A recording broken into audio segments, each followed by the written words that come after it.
As traditional work models keep evolving, we will continue to see a global rise in gig work and its accompanying labor markets.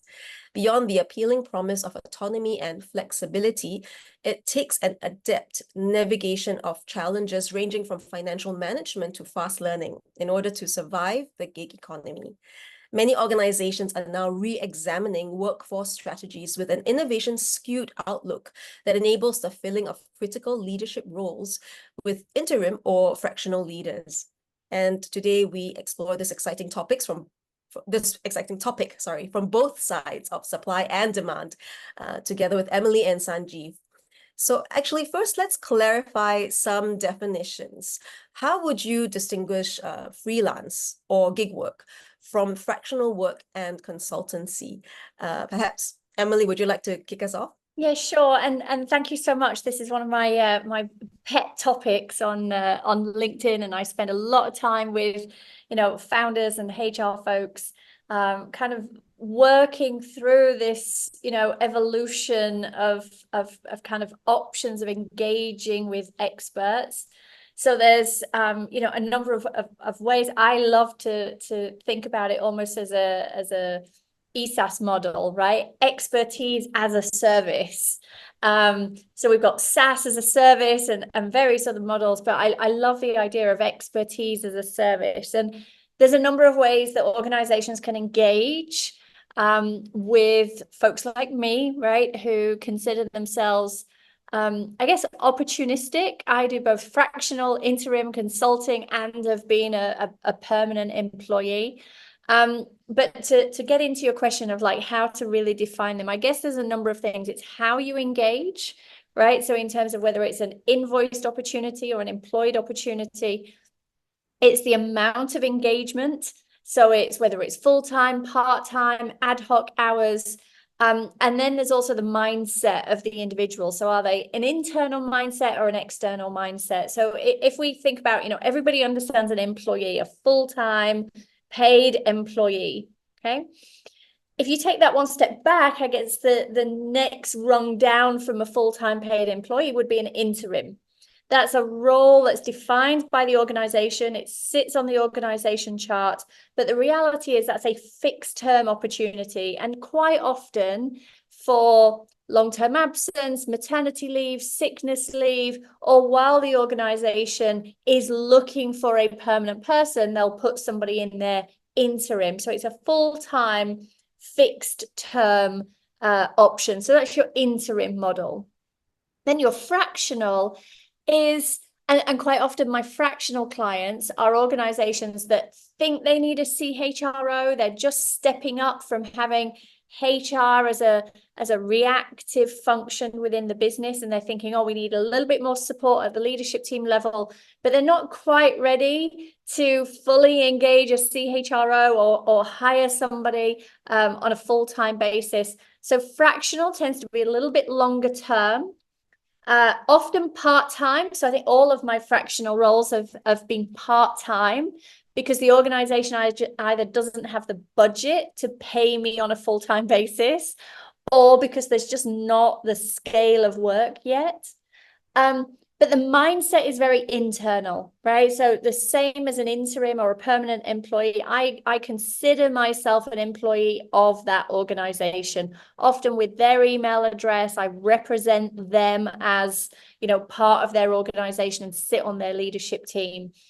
But quite often the difference between an interim and a fractional is, an interim, the organization knows what they want and they've got a job description. Quite often a fractional, part of my assignment is to go in there and tell them what they need, right? So we're actually co-defining the remit as a fractional. Then a consultant, right? Totally separate yet again. Quite often a remit defined by the organization, often time-bound, project-bound, delivery-bound. And that's the invoiced option, right? So that's where the consultant will provide an invoice to the organization. They're not an employee. They don't get benefits. They often don't have a company email address, and it's much more of an external mindset for a fixed for a fixed term assignment. That's at least how I'm defining it in my world. And it seems to be consistent with a lot of the fractional organizations. So hopefully you found that helpful. I'd love to hear Sanjeev's view. Definitely, thanks for clarifying. Sanjeev, please give us your take on it as well. No, I think I agree with Emily in the way she described it in terms of the steps, like, interim, fractional. So I agree. The only addition to that I would say is the scope of the work, which I think she alluded to. So when you bring in like a consultant, generally the scope is very narrow. You got a specific thing to be delivered, and you think that it will get done faster if you really bring in like a gig worker or a freelancer on the creative side, on the technology side. So the scope is pretty narrow. When you really bring in like a fractional worker, I'm not touching the interim because, like what Emily said, organizations know what they want, they figure it out. But when you go and look at the fractional worker, I think the scope is a little bit bigger, broader than like the gig work. And she's absolutely right, because I have not been a fractional worker, but I have recruited a few. And I think the expectation is that this person comes in and solves all the problems that are there in the organization. But the scope is a little bit broader. Lastly, as a consultant, I think a lot of organizations bring in consultants for two reasons. One is they need a broad and a strategic intervention. And then they want some expert skills to really come in and really either validate what the organization already knows, or to bring in some new thinking. So to me, like, that's how I would just add to what Emily had just said about these broad categories. Thanks for that. Actually, that's really interesting because Emily, you were talking about how it's there's an internal definition as well in terms of the mindset of the person who's being engaged. And Sanjeev, you started to talk about that a little bit too. So I'm curious to hear your thoughts to expand on this topic, Sanjeev, from a business focus perspective. How would expectations or rather mindset as well differ when it comes to engaging someone who's working as a gig worker versus a fractional worker or consultant? So, in terms of the qualifications, for example. Yeah. So let's take a step back. So what I spoke about is one of the first considerations as a business, which is like the scope of work or the nature of work, right? What are the other things that as a business we would really consider? The second important one is going to be cost, right? What am I really paying? Like, what is the cost that I'm really going to pay? So it's almost like the cost benefit analysis is what the business leaders are doing when they're doing their planning. So of course, the gig workers are going to be the most cost effective because they're really going to do some very specific skill-based task. But then I think the challenge for the business is if you have got an important big project to be done, engaging with like a gig worker or a freelancer would also mean there is some amount of management, there is some amount of intervention that needs to continue to be there from the organization side. So cost is one important aspect. On the fractional side, I think there's a better ROI, right? Because you really bring in somebody who has done this, is somebody who can really start on day one, because that is the expectation. So you have better, I would say, return on investment. And consultants, I feel, are generally a slightly expensive option, but then they do serve a very important purpose, right? Because you want to bring somebody in to really deliver on a specific intervention that you're really trying to drive. So cost is one, I would say, the second important thing. The third is the time sensitivity.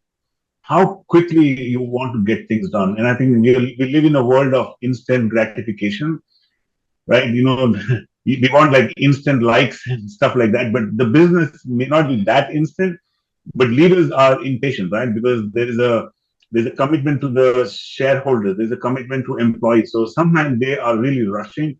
So it also depends on the time sensitivity, and that drives what type of person are you really going to bring in for that intervention. Like, is it something that needs to be done very quickly if you have the network? So that to me is the third consideration. And the fourth is, what is the level of expertise that is required? And like, so when I hire like some people, like for example, and this is a very common example that I use, and this was from the World Bank. So when you're looking for a water expert, like somebody who's an expert in water, of course there's a larger population that pool which is available. But if you want to bring somebody who's a water expert in the Middle East, who can speak French, then or Arabic, then you're really narrowing down, and then you're really saying that's the specific skill set. Then your universe kind of shrinks a little bit. So to me, like that's the fourth consideration. Like, what is the level of expertise that is required to get the work done that is for the business? So those, I would say, those are the four considerations. Thanks for that, Sanjeev. It's really great to get this insight into the demand side of the equation. Emily, I would like to hear your thoughts on this. Actually, you started to talk a little bit about it already earlier when we were defining the terms. You mentioned something about integration. Would you say that then there is I mean, you did say, would you be able to expand a little bit more the difference between these three employment models when we look at the level of commitment and integration into a client's business in terms of their values and their operations? Yeah, for sure. And I think really, for at least for me and my experience, if I'm asked to come in and consult, right, there is a skill gap that the organization has for a specific project, and I am literally going in to plug a hole for a period of time, and then I know I'm leaving, right? So it's short term, very, very specific. Me personally, if I'm doing a consulting assignment, I don't necessarily think about the organizational fit. Is this the right culture for me to go and work in? Am I going to enjoy working with these people? I don't think about the long-term relationships. I mean, sometimes they come, right? That I've got consulting clients that I've worked with on multiple projects over a period of years. But the reality is you are just the square peg filling the square hole, right? And so my mindset is very external. I don't get involved in local employee initiatives in it for engagement. I'm not going to, company parties and dinners and all that kind of stuff. I think as an interim, you are temporarily that role. So you are temporarily that CHRO, right? You are temporarily that, CMO. And it's a role that's been defined by the organization, and really your focus is an internal focus, but without a transformative mindset. So quite often interim roles are somebody going on some form of leave, long-term sickness, for example, or the role has been defined, right, by the organization, and they're going through a lengthy recruitment process, or maybe they're waiting for budgets to be approved until a permanent person will come in and make all the transformation and changes. So for me, an interim role is very much a kind of, it's an internal mindset, but not a transformative mindset. I'm going in there to plug the hole for a period of time, knowing I'm going to be passing the baton to somebody else. Fractional, right? You are very, very internal, and you are that person. You are the change agent, right? So again, your mindset is very, very different. It's internal, it's part-time. Quite often, if I'm doing fractional, I might be doing 3 days a week with one organization, 2 days a week with another organization, and probably some other side gigs, right? So the mindset and the shifts that you have to make are more complex when you do fractional work. You are that role, you are that organization, you are the brand ambassador for the client that you're working with at that time. And so at least for me, the external mindset comes in the consultative roles, the internal non-transformative, just keeping the lights on, is the interim role. And really a fractional is an employed position, but part-time, right? So again, that very, very internal transformative mindset. Thanks, Emily, for that really in-depth. And also, I really appreciate how you simplified that dissection in terms of distinguishing the three different employment models. Do you have anything to add, Sanjeev, about that? No, I think she put it really well. Actually, I don't think that I have to add anything more to that, Adeline. So I can imagine that in gig work, these boundaries between work and personal life are potentially even more blurred. How would you propose maintaining a work-life balance when doing gig or fractional work? Maybe we'll start with Emily. Sure. Well, I think one of the first things I learned was around the use of technology. Okay. I used to have one mobile phone, which was for absolutely everything. Absolutely, I would never do that to myself again, right? So I now have what I use as a work phone. I have a personal phone.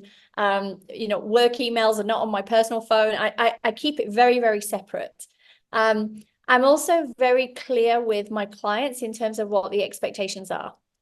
So at the moment, I'm working with an organization that's based in Europe.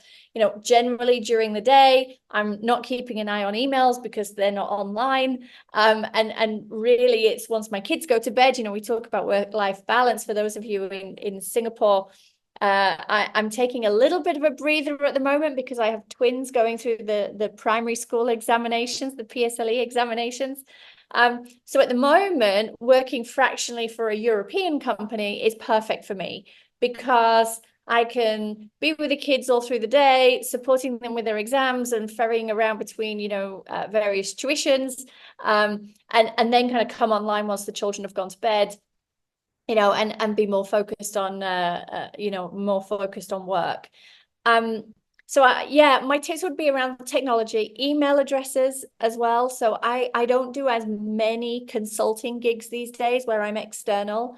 I think it is nice to have a company email address, right, with your times of work very, very clearly, articulated in your auto signature and obviously with the client engagement. And I think that at least helps me know, right, Australian clients, they get me first thing in the morning. Right, my Singapore clients, they get me during lunchtime. European clients, that comes online later on. I do actually have a client in the Middle East at the moment as well, in Saudi Arabia. So I tend to do a couple of hours on a Sunday afternoon. But all of that flexibility works for me. I think for anybody considering this lifestyle, it isn't for everybody. And I will admit to going through periods where I'm like, oh, just a 9 to 5 would be really nice, knowing that the bills are going to get paid. I get holiday pay, sickness pay, my insurances are paid for, that kind of all encompassing one income stream is quite nice.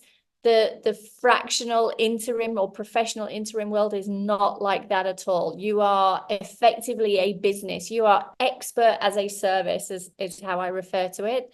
And so it does require a particular mindset. You are running a business. It's just the business is you. I love that it's all very much about the mindset and how you view things and the internal. So Sanjeev, I'm curious to hear your thoughts as an employer from the client's or business point of view on the work-life balance and in a setting where the boundaries can be pretty blurred. Yeah. No, I think I wanted to actually contribute by talking about the mindset. So I think it's a good segue to where Emily has ended, right? So see, of course, from a business perspective, we're trying to achieve certain end goals. And then whoever is coming in to do this work, the expectation is that everybody is going to be 24/7 ready, back on call and deliver on everything, right? But I do think that mindset that we are talking about is very important. Like, as a consultant or a freelance, whatever role that you are doing, you just have to be very clear about what are the boundaries that you want to really create, because it is very easy to get sucked into all the things that are happening with the client, right? Scope creep is very normal, actually. You go with a scope document, and then very soon you realize that the scope is possibly 2x or 3x or maybe 5x of what is written, and sometimes maybe it is not even written in the scope. So to me, like, just that mindset and the clarity is super important. I think if you don't want to spend hours and hours with one client or two clients. So that is the one thing that I want to really call out. The other thing is also about, of course, technology is one part of it, organizing yourself. because you're going to be possibly working on very different challenges with different customers. One organization may be looking at growth, so they're trying to find ways to really grow the organization. Another organization may be trying to cut costs, and they are doing something exactly opposite to try and contain costs. So like it requires a very different mindset. And you as a fractional leader is switching from one meeting where you're talking about growth to the second one where you're talking about efficiency. So, making sure that you're organizing, because that can really add to a lot of stress, I would say, if you're not organized appropriately. So that mindset piece I think is very important. Making sure that you have an organized organization system. Technology is one part of it. Like, the business email is one part of it. Would be very, very helpful to have like some semblance of how you want to really manage your work-life balance. And then the last thing is, of course, creating boundaries. I think to me, like that is super important, which is about setting expectations, but also being very clear of holding on to those boundaries. Like I worked with like one coach who was very clear that he's only going to work for 4 hours in a day and only for 14 days in a month. Wow. That's it. Very clear. That's great. And it seems like Emily and Sanjeev, you both agree on this very much. And it's something that's close to your hearts in terms of the mindset and boundaries being established through clear communication and expectations being set as well. And now I think it's interesting because we've been talking about the internal shifts and the mindset a lot. So I'm curious, how does someone actually avoid burnout? Because a lot of the time when we talk about gig work, we talk about fractional work, consultancy. It's also that not just the financial questions that we think about, but a big question is how do you multitask and juggle all these big projects at the same time? So Emily, could you maybe give us some tips on how you have avoided burnout in your experience? And Sanjeev raised a couple of really good kind of segues into talking about, the resilient side of it. I think the first thing is as a gigger or in my case, I often refer to it as like a portfolio life. I'm an investor in businesses. I run my own business. I've got consultancy clients, fractional clients. I've got PSLE kids. So I've got this whole fractional life, right? Never mind just the work. So I think the first thing is you become incredibly efficient, and whether that means you outsource certain things, or you accept that some things will not be done to your normal standards when you're really busy, then then that is that is just things you've got to accept, right? I'm very, very fortunate that my husband and my family are incredibly supportive. The children are getting that little bit older; they can organize themselves a little bit more. But it is still really, really difficult to balance the whole life, right? I think there's a number of things. If I think practically, what have I done and what's different from when I'm in an employed role to when I'm doing what I'm doing now? I think using meetings strategically. I very, very rarely will go onto a client site for the sake of a 1-hour meeting, right? If it's just a 1-hour meeting, I do not need to be on site, because the reality is 1 hour face-to-face is 3 hours, right? With commuting and being on time. I'm also very good at, and I don't know why in corporate life, meetings always start on the hour or half past and always run for 30 minutes or 60 minutes. I am very good at the 15-minute meeting. Even today I have a meeting starting at 5:15, right? I give myself a break in between this session finishing and my next meeting starting, so I can go check on the kids, come back. So getting really efficient at the 15-minute meeting, finding out why people want to have a chat with you. Is it something that could just be done on email? I think as well, going back to what Sanjeev was talking about in terms of scope creep, I think as a fractional consultant, even as an employee, it's really important to under promise and then over deliver. Right? I think going in and saying to a client, I'm going to solve all of these problems in the first month that I'm with your organization, you need to allow yourself buffer time. You need to allow yourself for life to happen, for you to get sick, for you to, if you are working on a consultancy project and your salary, your pay is based on deliverables and you get sick for 2 weeks, how are you going to cover that? If your kid is sick and you cannot work, if you have a bereavement in the family, you need to create the scope of work, allowing yourself buffer for other clients having a crisis, for life getting in the way, for a computer breaking down. And I think, that's the way that you then not only keep your sanity, right? And don't burn out, but also it's a really good way of building really good long-term commitments with clients.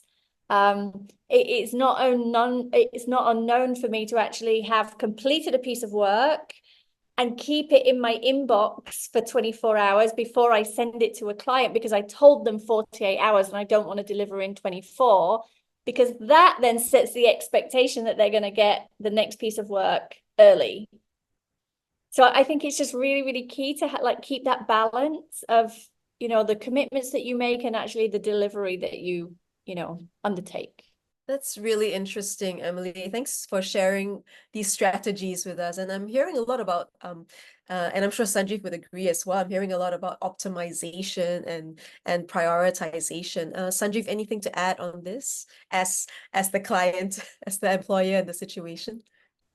No, I think that's a really great strategy, Emily, that you're talking about, because we may not be explicit, but implicitly we may be training the clients that these things are easy and it can be done faster, and that's a great strategy to say meet the commitments, of course, under promise and over deliver. But great suggestions, I would say. Yes, and I also really like how Emily, even though you over deliver, you still over deliver within the boundaries, within the outlines. So you're still setting those healthy boundaries for yourself, and managing to set those expectations and keep within them. So I would like to now ask both of you, do you feel that the gig economy now has the potential to create more equitable opportunities for workers, or are there inherent risks, Sanjeev? Yeah, I think the truth is the aspiration is to really create more equitable opportunities. But I think, at least from my perspective, I don't think we are there yet.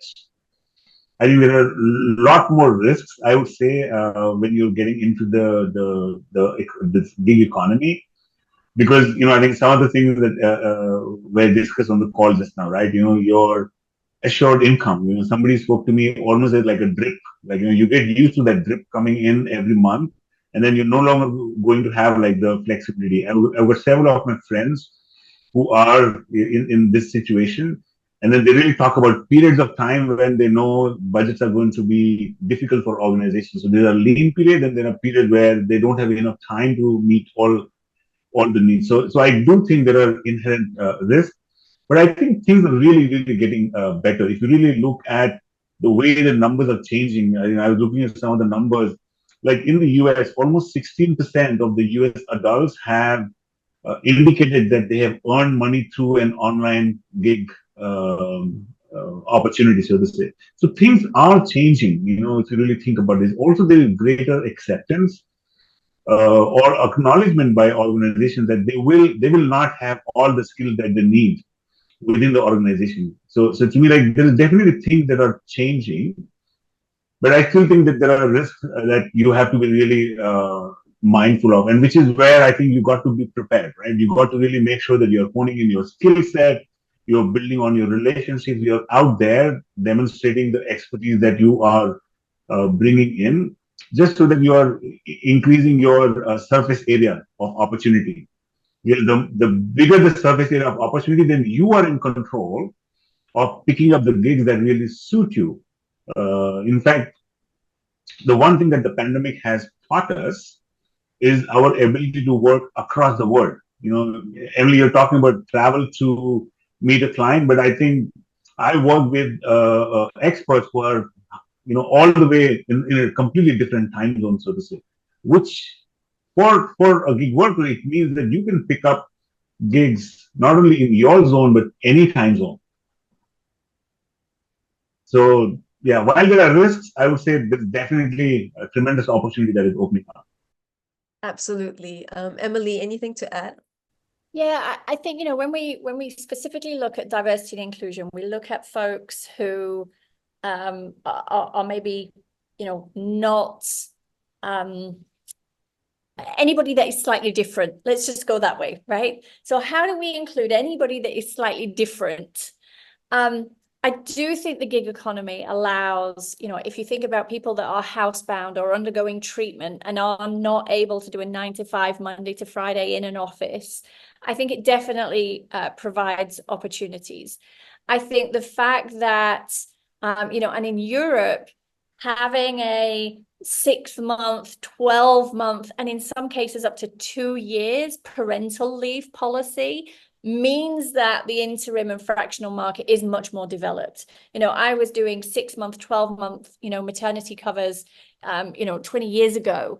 And it's not really a thing here in Asia yet because our maternity leave is much shorter. So generally organizations think, oh, well, it's only 4 months, we can manage, So I think as flexible legislation comes in Asia, it's going to demand that organizations give more leave, for example, for sicknesses and illnesses, and things like parental leave, which will open up more opportunities in the gig economy for other people. I think there's a couple of things to consider, though, when you're thinking about the giggers. Generally, and it's a huge generalization, but generally women are not as good at negotiating as men. We are much more reluctant to apply for opportunities, right, that we are underqualified for. So they say that a man, will apply for something if he hits 50% of the job requirements. A woman will feel the need to apply only 80% and above. So I think generally, if the gig economy is going to mean more opportunities are available, there's more turnover of staff, there's more applying needed, right, from the giggers, then women are automatically going to be at a disadvantage because we're not good at putting ourselves out there. We're also not as good at negotiating rates. There's still, the gender pay gap is still a thing. So do I think that the gig economy is going to help us from a diversity and inclusion perspective? I think there are some areas where it's going to help. And I think there are some areas where, people are going to have to step up in order to be included in a fair way, is what I think. Thanks for that. That's really true. And I really like what both of you actually said in terms of now at least we've increased the playing field. And actually, Emily, what you talked about leads me to my next question, which is what do you think the future holds for the gig economy, and how would you see your role evolving in it? Sanjeev, would you like to kick us off for this question? I think the truth, Adeline, is the gig economy is here to stay. Just look at this call, the number of people who are logged into this particular webinar, right? And if you really think about the number of organizations that are really coming up, springing up, who are trying to really solve for like this specific challenge, I think that the gig economy is definitely here to stay. There's a much brighter future because I think there are a couple of other things that are happening. When I talk to people, and I went through a very similar soul searching conversation with myself, and to me, like, the whole idea of having that flexibility to yourself, the idea of being able to actually work with diverse set of organizations, diverse set of industries, because you're bringing in your skills, right? You're bringing in your expertise, as whether it is AI, whether it is performance management, human resources, but you get an opportunity to then work with a diverse set of industries. You build relationships with a diverse set of leaders, so to say, in organizations. So I do think that the gig economy is definitely here to stay. And it's all about how do you really drive your adaptability, right? How do you make sure that you're continuing to build on the skills? Because at the end of the day, what Emily's talking about, expert as a service, I'm thinking about skills as a service. Because at the end of the day, it's those skills that are going to really differentiate you, and for you to be able to really deliver on, the number of opportunities that are really opening up. That's right. And Emily, same question to you. And you're talking about stepping up to keep up with the evolving gig economy. So where would you see your role inside this evolving gig economy? I think the thing is, though, it's bigger than fractional work, gig work, the prevalence of interim opportunities. It's much larger than that. There are so few industries now where you leave education and go into your profession and stay there in a 9 to 5, Monday to Friday for 50 or 60 years until retirement. It doesn't exist anymore, right? Or very, very few professions where that exists. The reality is that people are now wanting passive incomes. They're becoming much more aware of platforms of how to invest, right? They're much more interested in, having secondary income streams. The fact that you can get a degree in project management almost for free these days online with the University of YouTube and Coursera and Udemy and all those other things. You can have a side profession on top of your day job, which gives you that, opportunity to earn extra income, put money aside for investing, earn a passive income from investments, etc. I think it's bigger than the gig economy. I think it's now about this portfolio life where people want flexibility. They want to raise their children. Parents are no longer happy to, be in the office 9 to 5, Monday to Friday, coming home after the children already in bed and only getting to see them at weekends. People are just not prepared to accept that lifestyle anymore. And so they're going to have to get savvy about how they make an income and how they create flexibility for themselves. And can I just add like one more thing here, which is also about how the demographics are changing, right? If you really think about the longevity is changing, like people are living much longer. And I think what Emily said is absolutely true. I think gone are the days where you get out, you take a degree, you get out, and then you continue to kind of use that credential for the rest of your life. You got to completely reinvent yourself. But the important thing is people are living longer and then they are willing to work. Actually, I think the number of people that I know who possibly post-retirement are still really willing to work. There are like so many platforms out there today where you get an opportunity to really work. But I think the whole change in longevity, I think, has an impact on people's ability to work. And it's the cost of living as well, Sanjeev. People can no longer afford to retire at the age of 60. That's true. They have to continue working. And one way of doing it is board seats, advisory capacity, fractional work. Maybe, I know my mom did exactly the same. She finished her teaching career, did some advisory work, supported with the grandchildren, and she was working part-time doing that. And it was, definitely benefited me. But I absolutely see more and more people needing to work at the end of their retirement. If people are now going to be living until, 90, 100, retiring at 60, what are you going to do for the next potentially 40 years? Yep. So on that note, actually, I would like to end, before we go into our Q&A, I'd like to end with just one quick question to both of you. What advice would you give to someone who is considering entering the gig economy? And if you could distill this advice into a recipe called not just surviving, but thriving in the gig economy, what would be your 3 main ingredients or elements? Ladies first. So the first thing would be around the sustainability of what you're doing. So the first ingredient for me is sustainability. And when I talk about sustainability, I mean, is your income matching your family needs? If it isn't, maybe consider going and getting a corporate job until you have investments and a portfolio of other income streams, until you've got that second degree and you're able to teach English online as a second language, whatever it is that you're going to do. Think about sustainability first, because there will be periods of time when you are out of work. There will be periods of time when you're working for a charity and your rate cuts by half. So really think about sustainability. The second, I think, would be around, the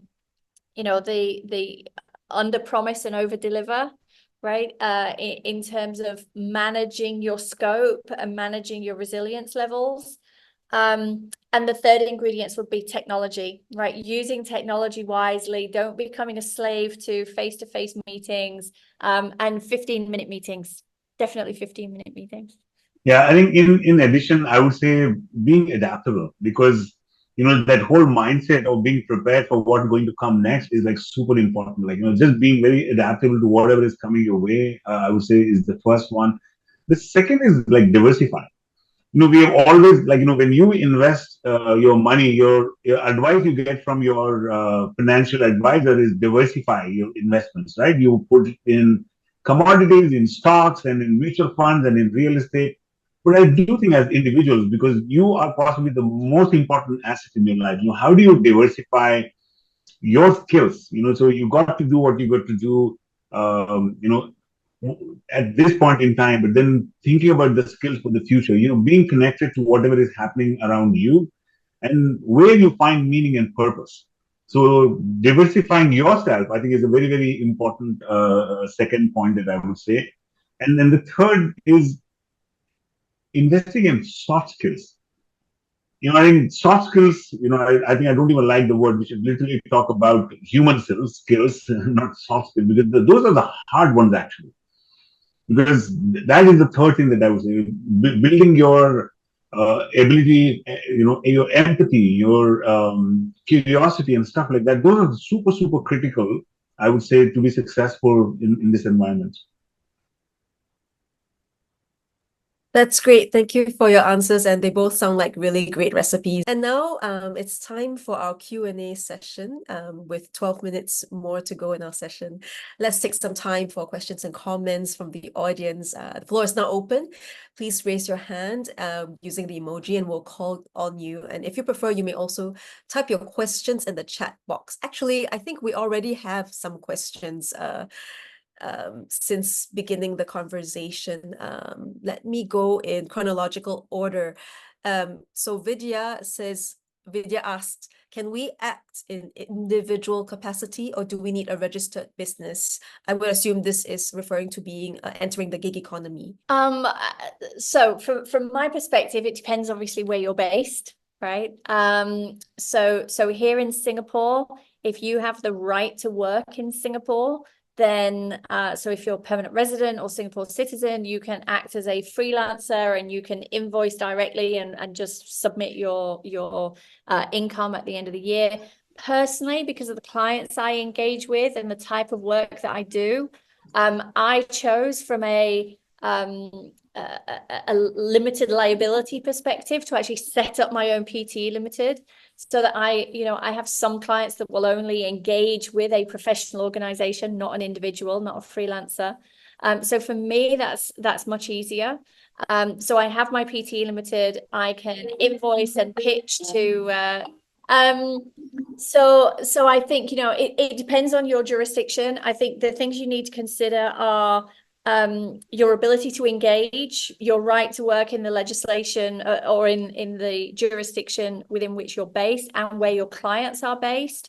You also need to think about liability and your ability to get professional indemnity insurance. Some professional indemnity insurers will only insure you as a limited company rather than as an individual.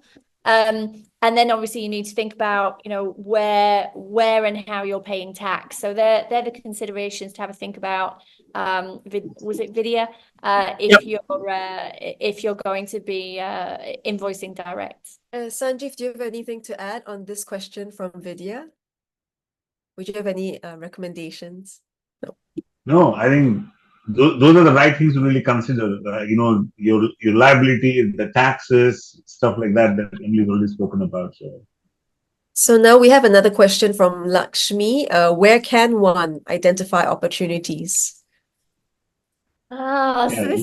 this is an interesting one. Sanjeev, you go first. Where do you post yours? Where do you post yours?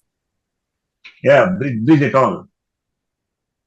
I was going to say if it didn't come up on in one of your answers, I would just be answering it.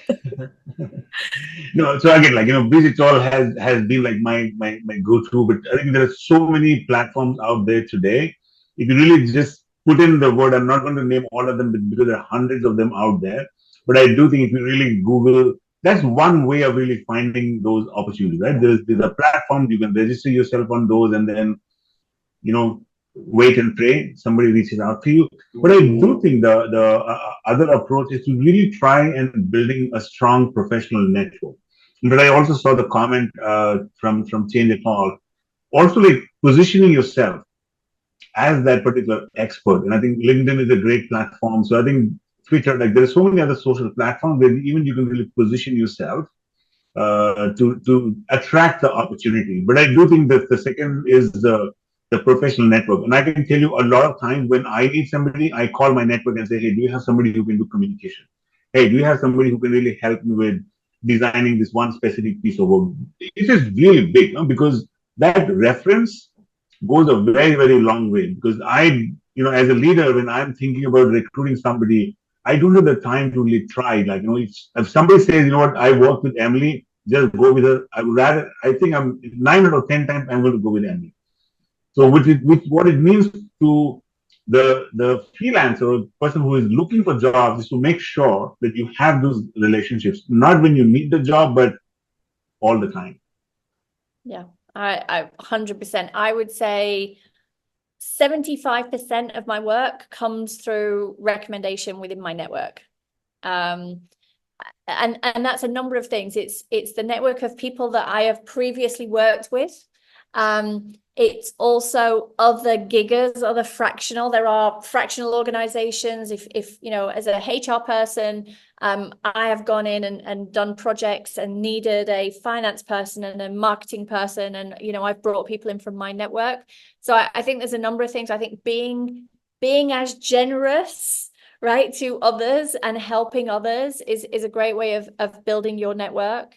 Not spreading yourself too thin, having 3 or 4 really great people that you would recommend and know that they would recommend you, I think is a good start. But definitely, Sanjeev, the recommendation from somebody that has previously worked for you. And part of that, in order to get that, you need to be really transparent. And I guess one of the things I struggled with when I first started was the personal branding around this, whether it's LinkedIn or just speaking to people. How do you introduce yourself? We're so used to now introducing ourselves by our name and our job title that once you don't have just one company name and one job title, how do you then introduce yourself at networking events? That becomes really complicated, and you really need to think that through if this is something that you're going to be pursuing. But then just being really blatant. That is all you can do. And again, it's thinking about yourself as a business, right? If you were selling a product, if you'd come up with a really fantastic product, everybody that you met, you would tell them about that product and hope that when they are in a room with somebody else, they are going to be talking about it. That is your brand. Your product is your brand. And so what you want is to be really, really clear with people about the type of opportunities you're looking for, the type of companies, the skills you bring, the deliverables, so that everybody can be thinking about you if they come across an opportunity. But it's not an easy first step. But things like posting on LinkedIn and being really transparent with your friends and ex-colleagues about what it is that you're looking for, that's a really good place to start. Yeah, if I can add just one more thing, Emily, that I have seen really work is, a lot of times you really hesitate for that cold call or a cold email, right? And I think if you think that you read something, you get to know something where you have a solution for, go for it, is what I would say. I've had so many solicitations just writing to me, and of course, I don't have time for reviewing everything, but I have actually picked up a couple where I have given them opportunity because I just love their solution, and that's what I needed at that point in time. Or if I did not use them at that point, I earmarked them and I went back to them when I really needed them. So I would say make that call. And Don't be scared. it's a really good point, Sanjeev, because I got an email this morning from somebody I spoke to almost a year ago, and the opportunity wasn't right at the time, and they've just messaged me a year later to say, hey, could you do a 6-month project for us? These things don't come quickly, and just because that one email or that networking event didn't bring anything to fruition at that point in time, it could still bring something in a year, right? So working the network, constantly working the network, even if you are currently fully employed, if you are considering doing fractional or consultancy work in the future, work on your network when you don't need it. It would be really strong advice. I think that's really great, and I really like how both of you are essentially saying the same thing in terms of being bold and getting out there and building on your network and not giving up, even if you don't get the immediate gratification or the immediate positive response, because it's all about laying the groundwork. And I think it does help to answer a lot of these questions, even in our chat box as well. The answers are quite relevant to many of these questions. So with that, with 2 minutes to go, I think I'll take this time to say thank you everyone for joining us. It has been really great conversation, and from the audience participants as well, thank you so much for your questions. So please give another round of applause for our guests, Emily Draycott-Jones and Sanjeev Sehgal. Thanks, Adeline. It was a great session. Thank you for the opportunity. Thanks so much. It was really enjoyable. And for those who would like to revisit this conversation, please visit our Change It All pages on Facebook and LinkedIn. And as we talked about, you have something else to check out. Now you can check out Bridge It All, talking about gig economy. We will have posts of the recording on Change It All as well as Bridge It All. So do like and follow us to get more updates. And in the meantime, please have a great Thursday evening and a lovely weekend ahead. We'll keep everyone posted when we post video clips, and you'll be seeing and hearing Emily and Sanjeev again.